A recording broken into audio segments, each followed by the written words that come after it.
Namaste, everybody. My name is Mahdhav Hindu, and I belong to Hindu faith, and I practice Hinduism and some Christian activities in Aberdeen.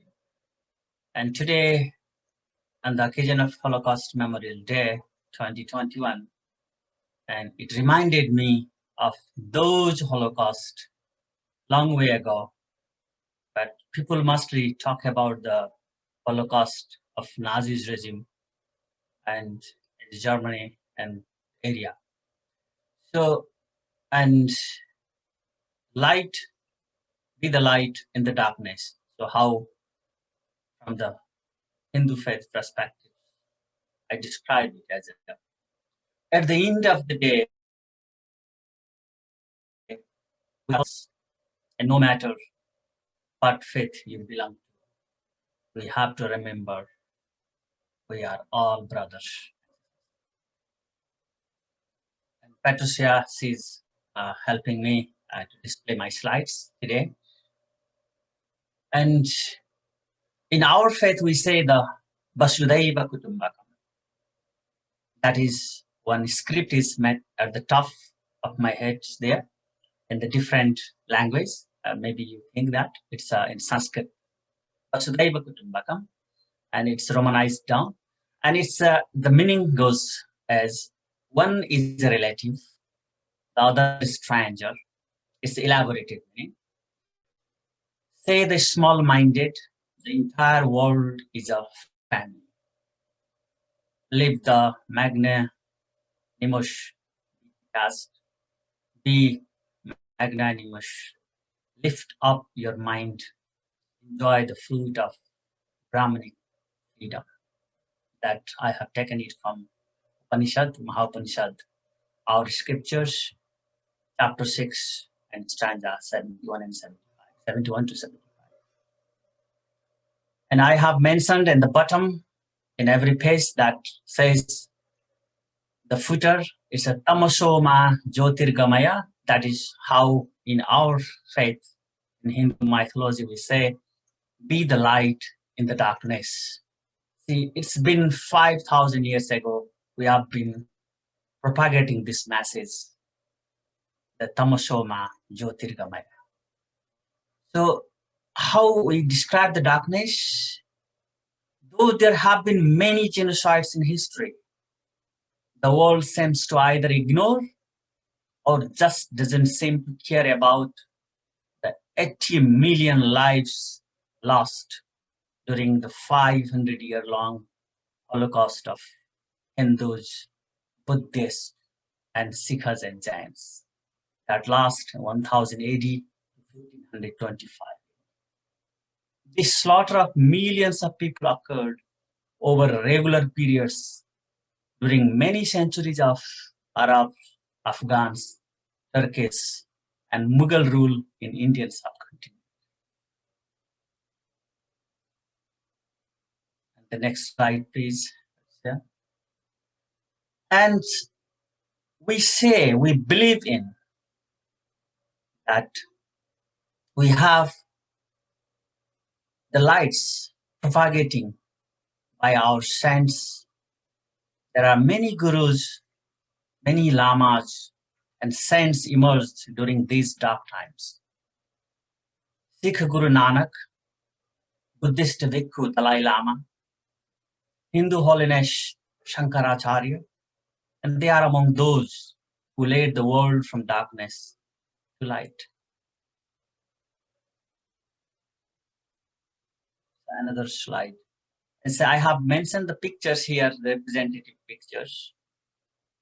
So we say, that's why in our perspectives, we say the paropakara punyaya papaya parapidana. This is how it is said. Hurting others is a sin.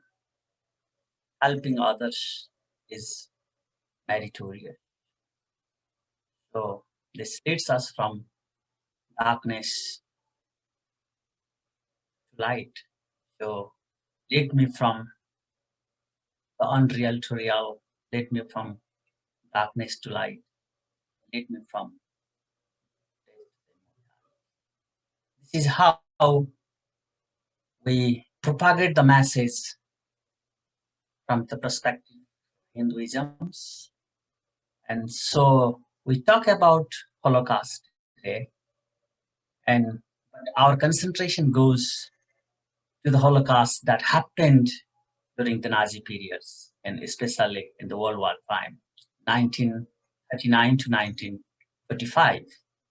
But there were lots of Holocaust happened in the world during those regimes, Mughals, Arabs, and we suffered from that.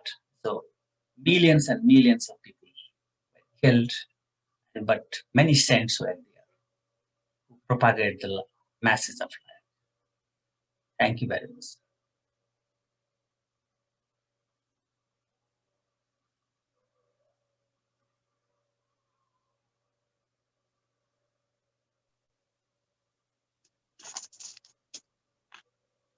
Shanti.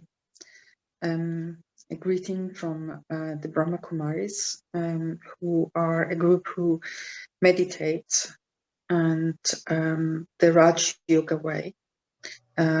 We are a global community, and light is a very important aspect of our belief.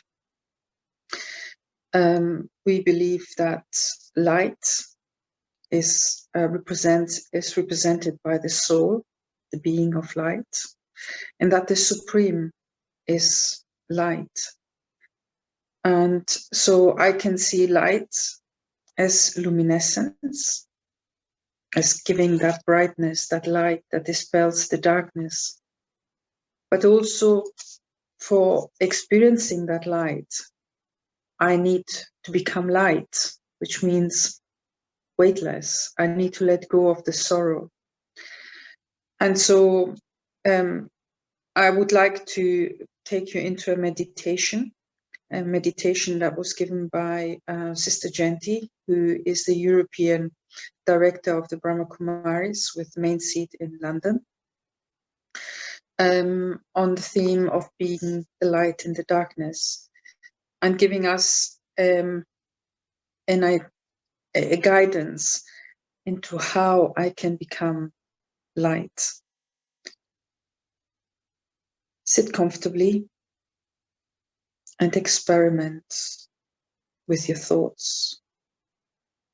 Your thoughts in the center of the forehead, where there's the seat of the soul, the being of light, the eternal one.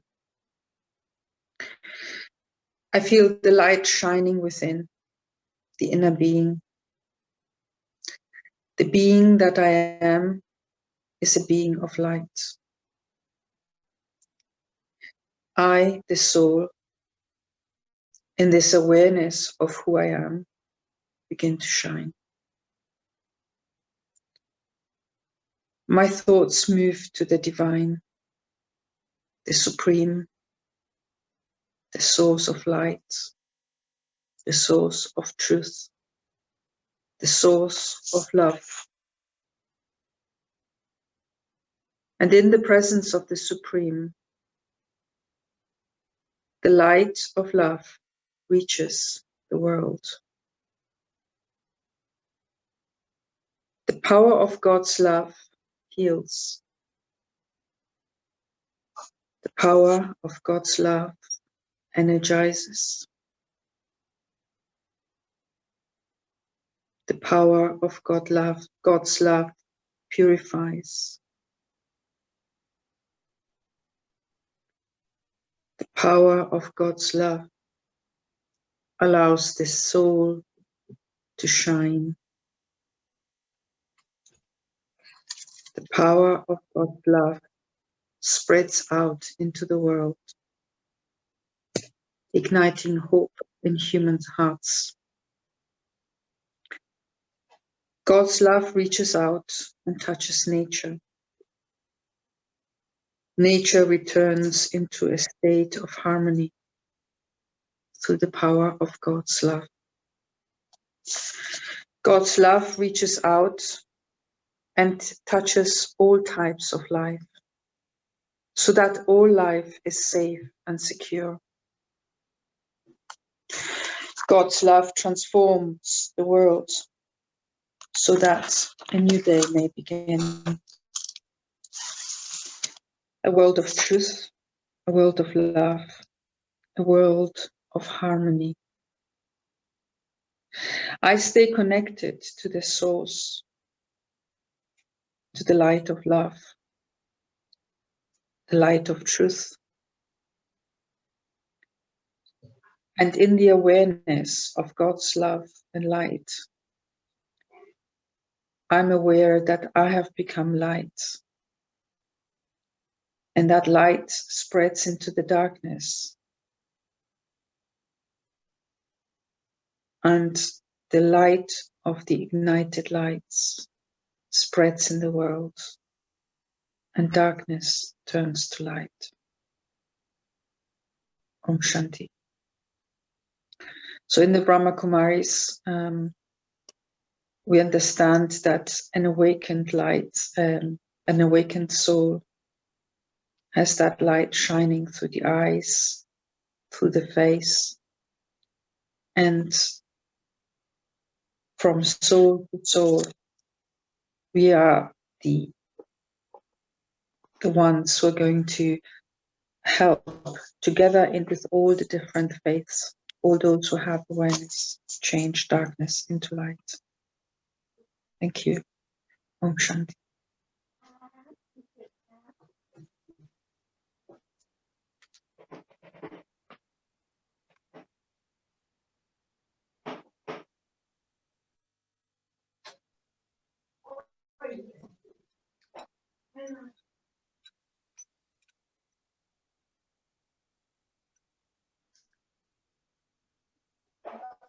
Hello, my name is Alessandraczecholin, and today I'm representing the Jewish community with a poem from Primo Levi. I work at the University of Aberdeen as a lecturer in the history of the Middle East and also Jewish history. The poem I chose is from Primo Levi and is somehow also coming from my cultural background, which is Italian. And I think today is also important to remember what happened to the Italian Jews during the Holocaust. Reveil from Primo Levi, January 11, 1946. In the brutal nights, we used to dream, dense, violent dreams, dreamed with soul and body, to return, to eat, to tell the story. Until the dawn command sounded brief, low, was touch, and the heart cracked in the breast. Now we have found our homes again. Our bellies are full. We are through telling the story. It's time. Soon we will hear again the strange command, Wostach. Thank you.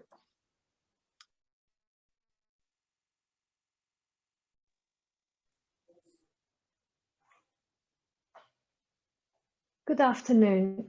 My name is Mirola Delibekovic, and I come from a Bosnian Muslim family. And like Alessandra, I work at the University of Aberdeen now.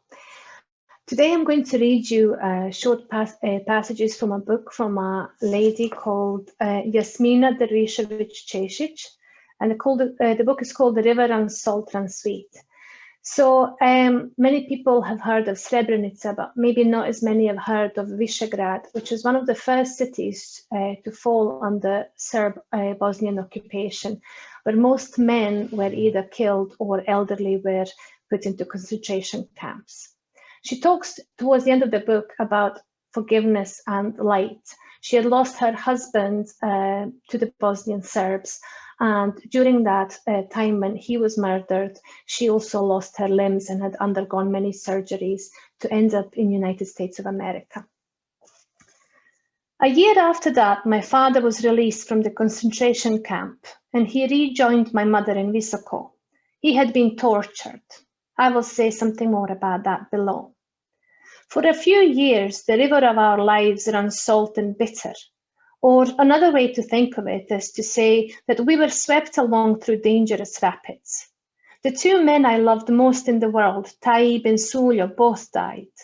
The current held all of us down on the river bottom for a long time, and not all of us were permitted to rise again to the light. But the calm after rapids is sometimes the sweetest and brightest water. There is so much in my life that I am happy about now. I never thought I'd fall in love again after I lost Sulio, but day by day, life renews us. In Boston, I met Enes, a refugee from a small Bosnian town, and we were recently married. The doctors tell me that I can still have children. I feel like the whole world is mine. I have good friends in America, people who have helped me to get settled here. I go out with friends, study, play games, and listen to birds singing in the morning. In Boston, no artillery shells fall on the city. No enemy on the edge of the city is trying to grind the life out of us. Children don't have to worry about snipers. And then she talks. The people who have helped me are so numerous. Some of them were powerful and important men like Senators Biden and Kerry. Some were not much different from your most ordinary neighbors, like the truck driver in Germany, or Abia, the woman who helped me across the airport corridor, or the many people who opened their hearts and homes to refugees, to strangers. There is a saying that I've heard in America, God helps those who help themselves. God tells us the same thing in the Quran, help yourself and I will help you. So even though it is true that the generosity of strangers sustained me, it took my own efforts too. God and all those helpful strangers could only meet me halfway. I had to make the first step. Finally, I think I have learned some things about wounds and how they heal. Operation by operation, surgeons have done reconstructive work on my legs. Bit by bit, they work better. With time, they're healing. But it didn't happen overnight. Thank you.